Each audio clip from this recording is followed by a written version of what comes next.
Good morning, in case you're just joining us, and welcome to this other segment of Daybreak this morning as we talk about matters health. And today we want to be a little bit positive and optimistic as we talk about the battle against cancer in the country. A lot has been said about cancer, about 41 new cases being reported in the country.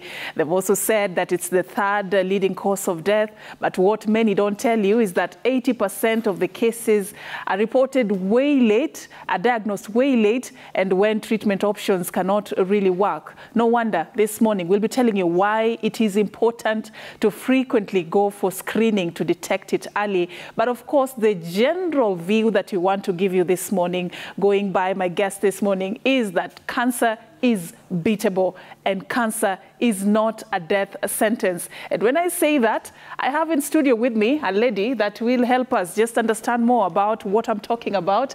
Her name is Nancy Awor. Nancy is a cancer warrior, and I call her warrior because of how she has walked so bravely through this journey of cancer. And of course, she will be telling us a little bit more about what has worked for her and what is keeping her positive. Thank you, Nancy. And then we have Dr. Catherine Nyongesa. She's a clinical oncologist at the Texas Cancer Center. And of course, she has experience of over 15 years in matters oncology and understands the journey of cancer, especially the progress you're making as a country when it comes to beating cancer. Asante sana for creating time for us, Daktari. And thank you for giving us the chance. All right, so we want to begin straight away by just, I said it's all about painting a positive picture and giving people hope, especially those who are battling cancer out there. And let's begin with you, Daktari. If you look at the information that is out there about cancer, what is your general assessment? Is that the reality, or you feel there is something that probably the society needs to know that is not as much passed out there as it should? So one is that everyone thinks that cancer is a death sentence, but that's not the reality. The truth is that cancer can be treated and people get cured from cancer treatment. Mm-hmm. There are also a lot of myths about the treatment, like surgery. They are told if it's cut somewhere, then it will spread. They are also told that cancer comes to bad people, or you feel like cancer may not attack you. So the thing is, cancer is a disease like any other disease. It's actually a very common disease in our community, and people need to be aware on what are the common signs and symptoms, what are the treatment options, and how there is survivorship after cancer care. Mm-hmm. All right, so Nancy, let's now get to know more about who you are and your battle with cancer. Just tell us a bit about, first of all, your life before cancer and when you discovered or you were diagnosed of breast cancer. I can say that I'm a warrior. I'm somebody who beat cancer, and I think I'm one of the best women who beat cancer in Kenya, mm-hmm. because of doing what is right. And when you get diagnosed with cancer, it should not be that it's a death sentence. You should know that cancer is a disease like any other, because even those diseases, people die. Mm-hmm. But when I got cancer, okay, at first when you get it, you feel that that's the end of the world. But what I can tell people, that cancer is not the end of the world. If it's diagnosed early treatment, then you can just live a good life. Mm-hmm. Yeah. No wonder you're here today telling us that's that why you I'm can here. Actually win the war against cancer. Yeah, but I want to know specifically, when was it and how did you receive this information when it was broken down to you and it was confirmed that you had cancer? You know, just take us back to that moment in your life. Okay, it was back in 2016 when I felt a small lump in the right side of my breast. But when I felt it, at first I ignored.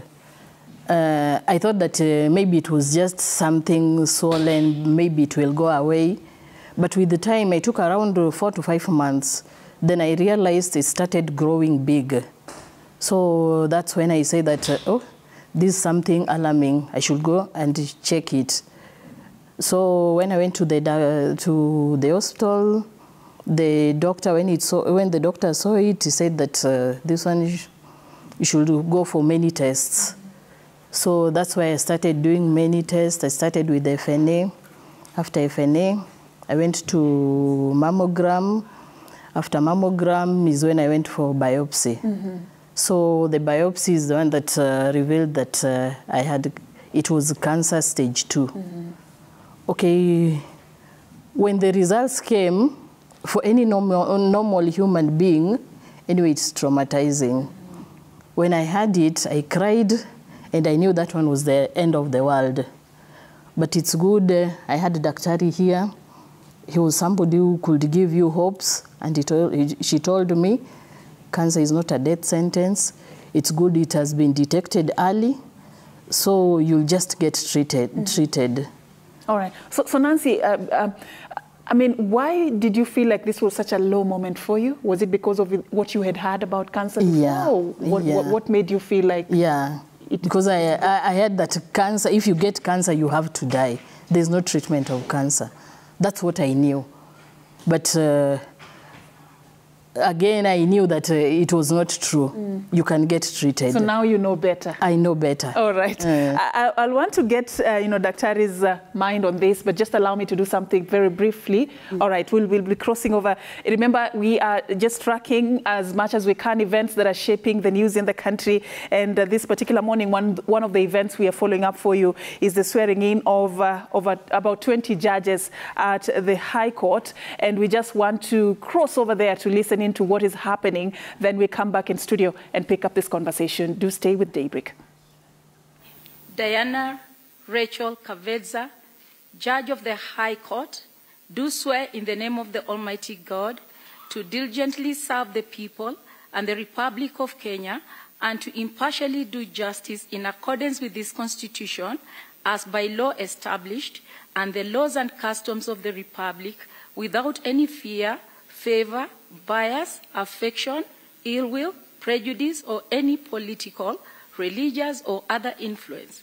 In the exercise of the judicial functions entrusted to me, I will at all times, and to the best of my knowledge and ability, protect, administer, and defend this Constitution with a view to upholding the dignity and the respect for the judiciary and the judicial system of Kenya and promoting fairness, independence, competence, and integrity within it. So help me God.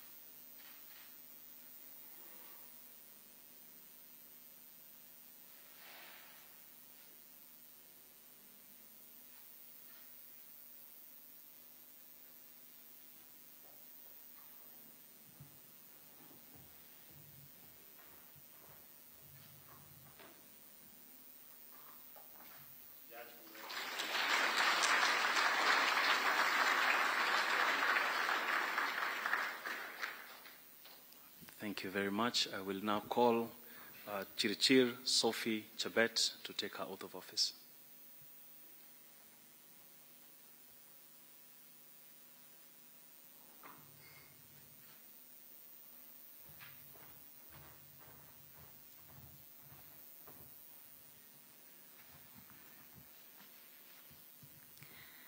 I, Chirchir Sophie Chebet, Judge of the High Court, do swear in the name of the Almighty God to diligently serve the people and the Republic of Kenya and to impartially do justice in accordance with this Constitution as by law established and the laws and the customs of the Republic without any fear, favor, bias, affection, ill will, prejudice, or any political, religious, or other influence in the exercise of the judicial functions entrusted to me. I will at all times, and to the best of my knowledge and ability, protect, administer, and defend this Constitution with a view to upholding the dignity and respect for the judiciary and the judicial system of Kenya, and promoting fairness, independence, competence, and integrity within it.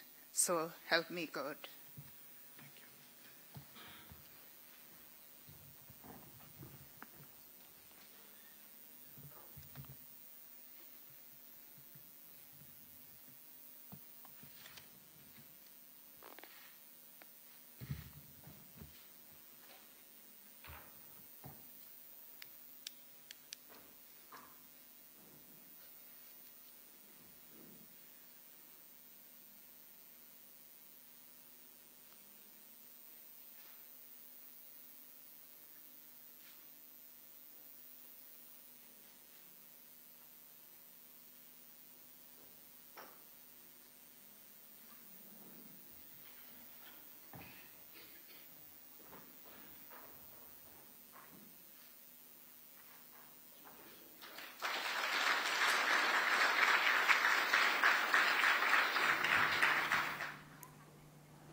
All right, that is President William Ruto just shaking hands there with Judge Sophie Chirchir, who has just taken oath of office there. And of course, she's among the 20 judges of the High Court who are being sworn in today at State House, Nairobi. And President William Ruto gazetted the names of these judges after the names were forwarded to him by the Judicial Service Commission for appointment. Among those who are being sworn in include Judges Heston Nyaga, John Chigiti, Peter Mulwa, Lawrence Mugambi, Gregory Mutai, Robert Wananda, Judge Samuel Mukira, Francis Ochieng, Mugambi, Fred, and Dennis Magare. Also among the female judges who are going to be sworn in to be serving at the High Court include Patricia Gichohi, Josephine Mongare, Patricia Nyaundi, Diana Kavedza, and of course Sophie Chirchir, who has just taken oath there, and Mwaisha Said, also Judge Florence Masharia, Teresa Achieng, and Alim Vesram. So these are among those who will be, taking oath of office today. Remember, this is the second time the president is doing such a swearing-in, presiding over such a swearing-in ceremony. Remember, just recently he presided over the swearing-in of 6 Court of Appeal judges who had taken time to actually do this, considering the fact that they had been forwarded for appointment during the reign of former President Uhuru Kenyatta. Now, we will be staying close to that particular event for you also, just to cross over back when the head of state will be making his remarks. But in studio, we are also having a very important conversation around just painting a picture of optimism when it comes to the battle against cancer. I have with me in studio a cancer warrior, a survivor who actually just puts into context the topic of discussion this particular morning. Her name is Nancy Awor, and she has now been declared cancer-free after having won the battle against breast cancer. And we have in studio with us Dr. Catherine Nyongesa. She's a chief oncologist at Texas Cancer Center right here in Nairobi. Thank you, Dr. also for creating time for us. And I just heard from, before we went to State House, I just heard from Nancy how she processed the information about just being told she has cancer. And she was even saying that it cuts across. Sometimes it can break you. And I want to imagine your work is not very easy because you deal with people in this very low moment. Tell us a bit about some of the most unfortunate things you've had to deal with as a doctor and how you make this very difficult conversation manageable for a patient who has just discovered for the first time that they have cancer. So one of the major issues patients come with, apart from the cancer, is there's some psychological problems like depression, fear. They also have financial challenges. They're worrying who is going to pay their bills, and are they going to be cured from the cancer? So we sit down with them. We have what we call the patient navigation program, just to help the client navigate some of the barriers to cancer care. One of the barriers is financial, so we encourage them to take NHIF card that can help at least reduce the financial burden on the family.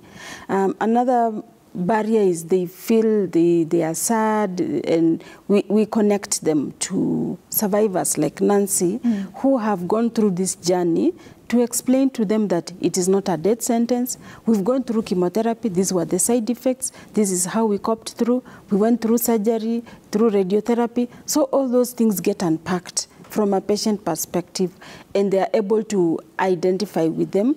And once they are psychologically stable, they are able to go through the treatments.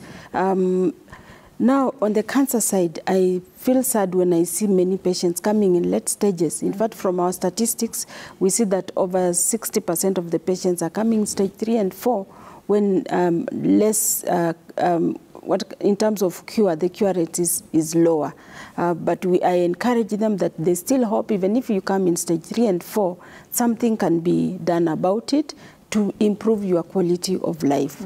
The chances of cure are higher when you come in stage 1 and 2. Like Nancy, she was in stage 2, and she's done very, very well. So the earlier it's detected, the higher the chances of being cured and being declared cancer-free. But still, even if you come at the late stages, it's not all doom and gloom. Definitely. There is a way in which you can improve your quality of life. So you sort of like link the patients to a support system, a network where they can be able to walk that journey, not feeling like they are alone. Yes. In fact, we also encourage the family to come along. The church also can support. You can come to the family, and probably if I'm the main breadwinner of the home and now I'm battling cancer, you can take me to hospital, you can offer transport. You can also take care of my kids, because that time I'm on chemotherapy, radiotherapy, the children have no one to take care of. So as a family and friends also come in and just to hold this person and go through this treatment. Yeah, thank you for that, Dr. Nancy, I want to know from you, what was that turnaround moment? That moment that you changed your attitude and you said, I want to fight this. I want to go into this battle to win it, and what inspired you to do that? What inspired me is, when you get diagnosed with cancer or any other disease, you just say that this is my life. This is not somebody's life. So when the doctor tells you, Nancy, you are this and this, so first, there is we call it counseling first. So the doctor has to counsel you, and he tells you, this you've been got with this. So, first he'll tell you the treatment and the whatever and the whatever. So you just have to accept first. So why I accepted, I said that this is my life. Now you are looking at your children, you are looking at your family, and I said, I have to live. So when I started the treatment, I said that I have to do the treatment, whether it's painful or not. Yeah, that's what inspired me. Would you say that positive attitude sort of helped? Talk to us about the power of, leave alone the treatment and the finances and where they're going to come from, just having a positive attitude that you can win the war against cancer. I mean, does it definitely it helps. Number one, it prepares you to cope with the side effects of the treatment. You know that chemotherapy, you'll have your hair will fall off, nausea, vomiting. So you are more or less prepared for them. The side effects should not hinder you from going for the treatment. And we know that you need treatment for the cancer for you to improve. At the same time, having somebody who has gone through the process and they have that positive attitude, it encourages you. It also helps you to open up. We are told when a patient is diagnosed with cancer, sometimes, the family want to, not for them to know, they try to keep it away from the patient, but the patient is going to go through treatment. So allowing the patient to know, I have cancer, to know what are the possible treatment options, to talk about their fears, their worries, it helps them navigate through the treatment and open up and get help. Instead of you brushing them off, that no, just don't worry, everything will be okay. It is important. It is part of coping with the disease, that worry will be there, fear will be there, and how can we help mitigate this and fear? It's okay to be afraid. And it's okay to be afraid, so that they should not feel guilty. It is okay, And there are counselors who are specialists in this field. They can help you cope through this fear, this worry, and everything. Even the church can help you. In fact, this is the time your spiritual help or care needs to come through for you. And Dr. you really underscored the power and the role that the social circle can play, the family, the church. And Nancy, just tell me a bit about how this helped you. You know, who are those people that held your hand, the people that, and how did they, you know, what role did they play that you found useful in your journey as you were battling cancer? The first person was the family. So when they knew you had cancer, you know, okay, at times they take it as a pity. And they see that, oh, so now one of our family is affected. You know, at that time when they take it as a pity, you also feel, at least, you feel that, okay, there's something which has happened, which is very big on your life. But I had a good family. They were with me and some of their relatives and the church. So they are the people who are encouraging me that this is not a death sentence. We are with you, so don't fear. So you appreciated the fact that they were there, they were present, and you didn't feel alone with this? Yeah. Dr. So just open this up a bit. What is the role of the social circle? What do they do? Many people are so confused the moment they are exposed to that information. They don't even know whether they should hug you. They don't know whether they should spend time with you. What do you need? Is it money? People are so confused they don't even know how to process that information that one of their close friends or relatives has cancer. What would you advise society the moment a person within their social circle has been diagnosed? What do they do to help them? Number one, they should accept that this is a disease like any other disease, and anyone can be affected, and there's treatment options for it. Number two is that cancer is not a communicable disease. You can hug them, you can take them to hospital, you can cook food and serve and eat together on a table as a family. So Nancy will not infect me, she will not infect you. We can eat together, we can socialize. The cancer patient still remains a very important person in the society. Maybe you are a mother, you are a wife, you are a sister, you are a cousin, you are an aunt. Those roles continue. You are a worker, you work somewhere, you are a boss. If you are a man, you still are a father, you are a husband. So your roles in the family still remains, and those people in the society needs to continue treating you as that and just give you support to execute the other roles that you have. And also to support them to get through a navigation process. Because when you are diagnosed with cancer, there's a lot of barriers. So as a society, people feel there are barriers. They don't know where to get help for their loved ones. So they need now to open up their mind. It is all there on the internet. They can go to their healthcare provider to explain to them what are the options, where can we get our loved one get treatment care that is trusted, and also it is a wake-up call for them also to go for screening for early detection. How do you handle the negative energy, the environment that is usually there? She was just talking about some feeling pity. You know, that pity party, does it help? And how do you strike a balance? Because of course you're feeling the plight of this person, but at the same time, you don't want to keep them in that state of feeling weak and low and as if it's such a big deal. How do you do it? How do you deal with that? So pity is a natural reaction, but with the time, they have to overcome it. And if they pity the patient too much, the patient will play a big sick role and they are not able to come out and get assistance. So in fact, currently there's a push towards, apart from the patient themselves, the caregivers. They need education. We need to have our government to have areas where, as a caregiver or a relative, can go for some education or some information on how best is to handle this situation. All right. Need for more awareness. So Nancy, we are here today because you're cancer-free. Yeah. And you're here to encourage somebody who maybe thought cancer is a death sentence, that it is not. Tell us about your treatment journey and how you ended up, regaining back your former life before cancer. So I started with the surgery first. So the surgery, the breast was removed, which is called mastectomy. So after the, you know, at that time when my breast was removed, I felt really bad. Because as a woman, you know, you need breasts. And what I can say, you know, okay, I thought even my husband could leave me because there are men who like breasts. Is it true? Yeah. So you don't know when the breast is removed. Yeah. So you just think, hey. It's part of what identifies. Yeah, that's what identifies that you are a woman. And with me, I loved my breast, so it was removed. So by that time, you know, you feel okay, you are missing something in your body, and it has already gone. You know, that one also made me to feel so bad.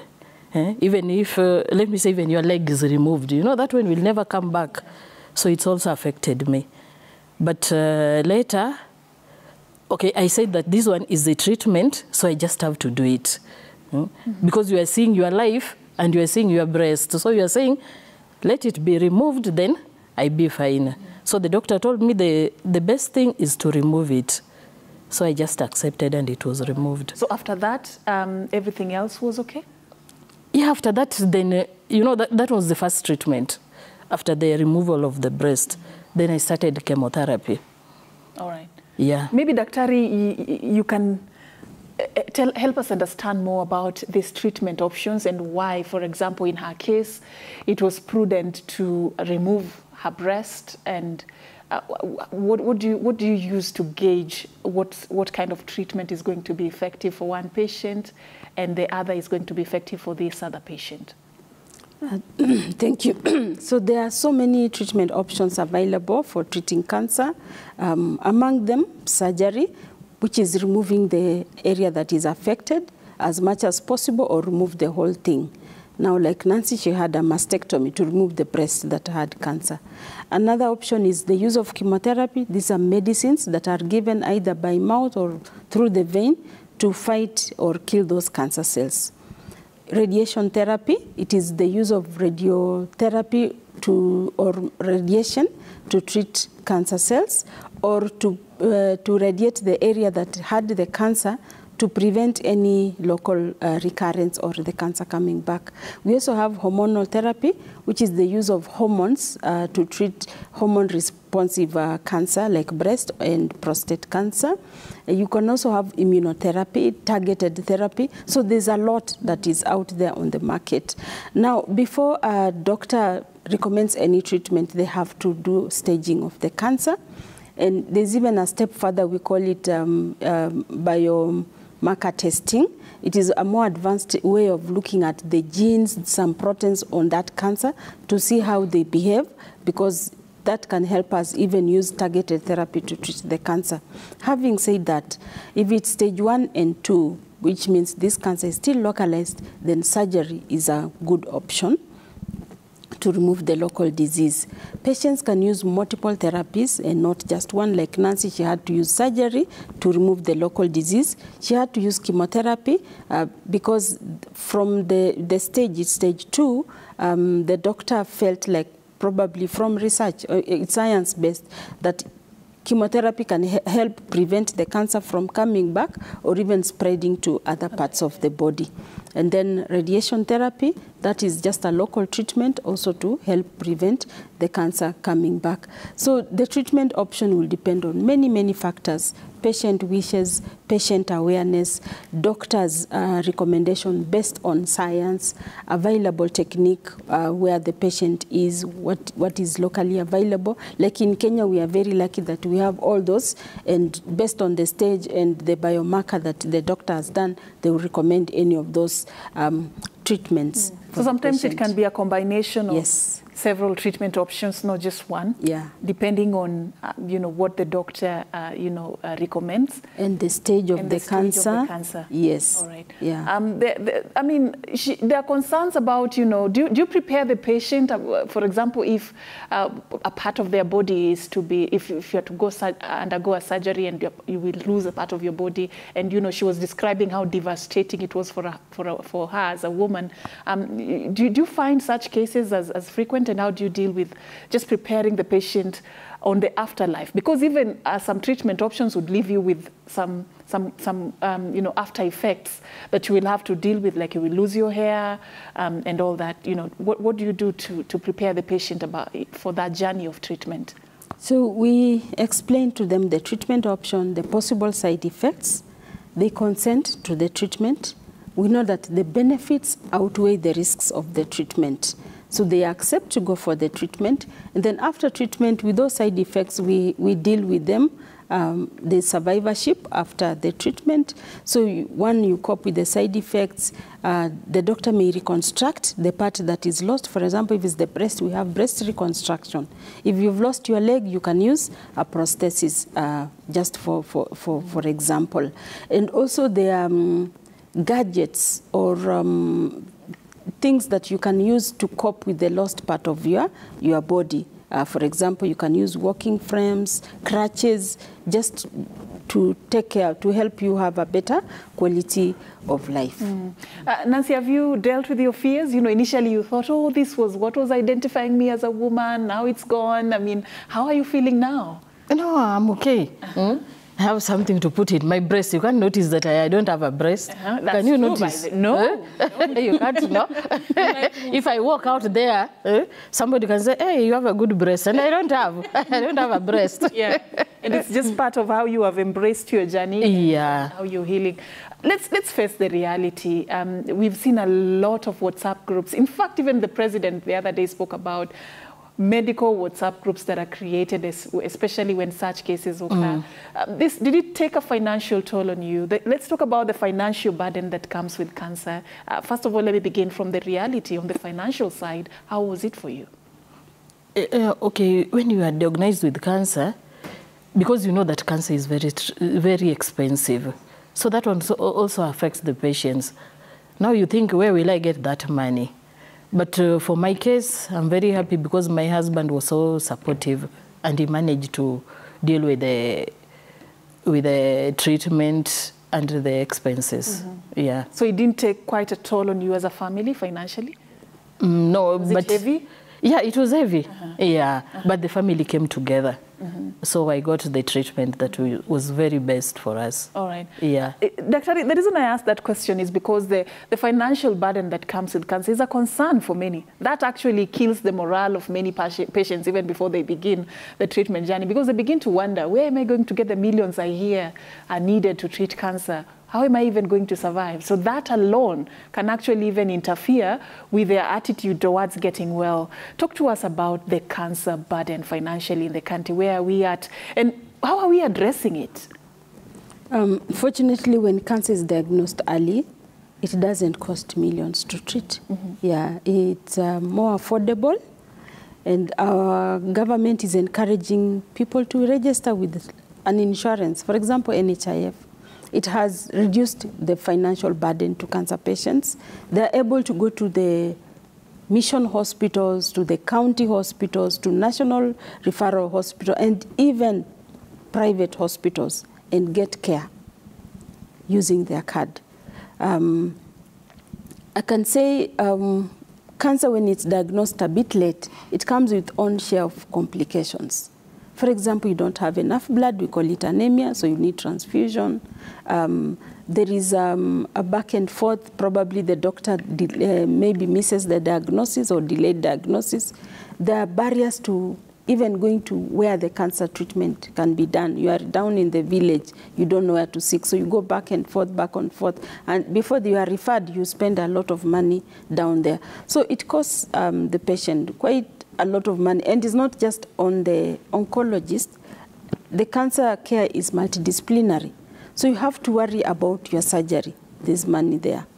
You worry about your imaging, the CT scans, you know, you have to spend, and that's not even the oncologist.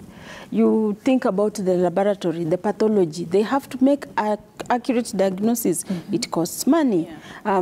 Now, when you go to chemotherapy, it's another host of treatment with its own costs. Fortunately, many of the chemotherapy drugs are available in the country and they're affordable. You can spend anything between 10,000 for a cycle of chemotherapy. And if it's complex, you go to 100,000 per cycle. And many patients will need about 6 to 8 cycles. Some go to 12 cycles. So it's still affordable. And fortunately, NHIF can pay for that. Radiation NHIF also pays for 20 sessions, and then the patient pays for the additional either 5, 10, depending on what the doctor recommends. So really, I've seen there's a study which was done and showed that on average patients spend about 400,000 Kenya shilling on a cancer journey. But this financial toxicity can be removed by the NHIF. And then on top of that, there are other advanced treatments which are also very costly. We have drugs in the market, we call them immunotherapy, which are very costly. You may spend about over 100,000 every month. And this medicine you have to take for a long time. Patients spend almost $1 million every year just on this maintenance specialized drugs. But with the time, as more and more patients use this medicine, they become more available in our market. I'm sure the cost will go high.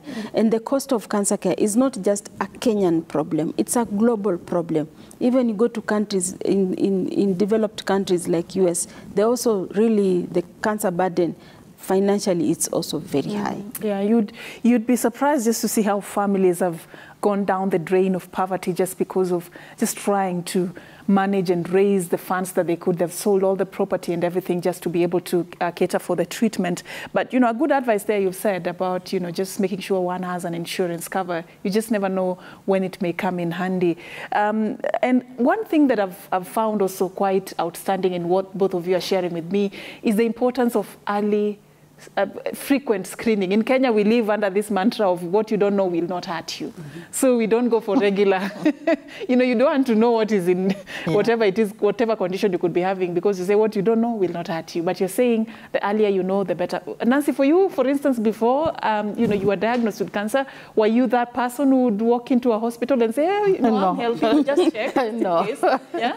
No, I just found myself in that situation, but I didn't walk to any hospital. You were just lucky that you went early enough. Yeah, I went early enough. So what would you say? What would you tell people who are still living under that mantra of what I don't know won't hurt me, so let me live my life. When it comes, we'll do it. No. It's better to go for early diagnosis. You should check into an hospital, you go tested. If something is detected, you'll be treated early. Early treatment, you be well fast. Now, I was treated early. You see me? I'm very okay. How long did it take, by the way, before you were declared cancer-free, between when you were diagnosed and when you were declared cancer-free, approximately like in terms of? It's about a year. A year. So it was a because of the treatment. It was about a year. It was done within the country?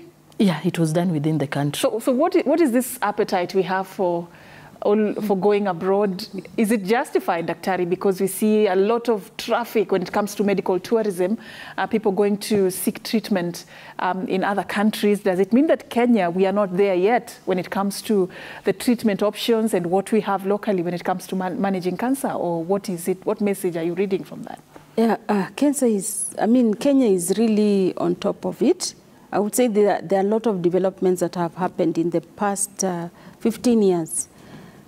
We have 3 national referral cancer treatment centers. That is KU, Moi Teaching, Kenyatta National Hospital. We have private centers offering cancer treatment, among them Texas Cancer Center. And Nancy was treated at Texas, and she's doing well. 95% or over 95% of the cancer patients can be treated back home. You can have surgery locally, radiotherapy locally, chemotherapy is available. Even in the counties, you can get surgery and chemotherapy. So it is a myth, or maybe it's misleading. Really? If you look at the state of our hospitals, I would say it is misleading that all cancer patients should go out of the country. It's just a small percentage, I would say about 5%, whose maybe needs more advanced care, like maybe bone marrow transplant or some form of specialized treatment. And the goodness is, even now in Kenya, we have bone marrow transplant that was launched recently in Nairobi West. They are doing a limited number of bone marrow transplant. So it is a matter of time, but people just believe in maybe Harambes raising money and going abroad, and a patient has a right to be treated anywhere they feel. If you can afford, you can actually go to Europe, India, anywhere you feel like. But if finances don't allow, I can say we still have very good hospitals locally to treat cancer, both private and government. I want to cross over and look at what we have online, but before that, what concerns you as a stakeholder? Let's be realistic about our situation and just look at how we have been able to make progress in managing cancer. Are there gaps that still concern you that you'd wish even the government focus more on, so that going forward, some of the challenges that still thwart those efforts can be addressed? Yes, we have gaps in infrastructure. So we need to build more hospitals that deal with cancer, or strengthen the existing ones, have more machines, have more cheaper medicines for treating cancer, more affordable medication. And then there's also a problem with we don't have enough medical personnel. We start with oncology nurses, oncology specialized doctors, surgeons, radiologists. We don't have enough in the country, so we need to focus more on training our human capital. And then apart from that, then we talk about financial barrier, which is a problem. Many families are grappling with it. You don't even have money to pay for NHIF. It's 500 every month. Many households cannot afford that kind of money. So can we have a government allowing the universal health, or allowing the poor people who don't even have money to pay for NHIF, how can they get good quality and timely treatment? We still have barriers in terms of there are some patients in Mashinani who cannot access good hospitals that treat cancer just because of where they live. So how do we improve our infrastructure, our roads, transport, so that patients can, if they need to go to a hospital, they're able to navigate through very easily. All right, we'll continue in just a bit, but I also want to hear what some of you have been saying online. Of course, we're not having this conversation alone, and we invited you to send us your feedback on what we're discussing this morning. Jen from Kisumu, you say, how will treatment affect my daily activities? Can I still work full-time? Good question there, Jen from Kisumu. Thank you for that. Of course, we still have one from Alice from Uganda. Alice, good morning. You ask, will I go through menopause as a result of the treatment? Will I be able to have children after treatment? Will I be able to breastfeed? Concerns there from Alice from Uganda. We have Anne from Kiambu. You're asking, what should I do to get ready for treatment? Anne is asking what she needs to do. Thank you, Anne, for that. And of course, we have more questions. Remember, we asked you on 224422 to ask us anything you have with regards to this. Mary from Kitale, you say, what should we do if the treatment doesn't work, or if the cancer comes back? Mary there. Thank you, Mary, for that question. And we have, let's take one more. What are the chances the cancer will come back or recur after this treatment? Thank you for that question. Many touch on, Dr. Let's get one more. What if I have transportation problems getting to and from treatment? What if I have transportation problems getting to and from treatment? Dr. I want you to respond to some of these questions that touch on, first of all, I believe that the last questions you already addressed, the logistical challenges and the need for roads and all that to be built. But I want you to talk about the fears that the cancer may come back. People have that fear. We've had a few cases. Yeah, definitely. Yeah, it's always a fear on every patient's mind. Will this cancer come back? So the reality is, yes, cancer can come back even after successful treatment. So it is important that one follows the doctor's recommendation, go for regular checkups. If there are any symptoms, the doctor will advise on certain tests to be done. In case it's discovered, it can still be discovered at early stages and treatment options initiated in a timely manner. Yeah. And, you know, there are concerns about motherhood, whether a treatment can make one go into menopause. There is one who was asking whether she'll be able to have children, she will be able to breastfeed. Does it have any reproductive health related complications or side effects? Yeah, definitely. It depends on the treatment. For example, if you have cancer of the uterus, they'll take out the uterus, so you may not have children. If it is breast cancer, you get chemotherapy. You may go into menopause because those chemotherapy medicine can also destroy the ovaries. And then if you have cervical cancer and you get radiation to the pelvis, you'll also go into menopause because the radiation, the rays will destroy the ovaries. So we counsel the patients through this, and there's still an option. You can adopt. You don't have to have a biological child, but there's an option. You can adopt a child and still take care of that child just as your own. There are certain chemotherapies, depending on the cancer that one has, that will not actually cause any of these things we are talking about.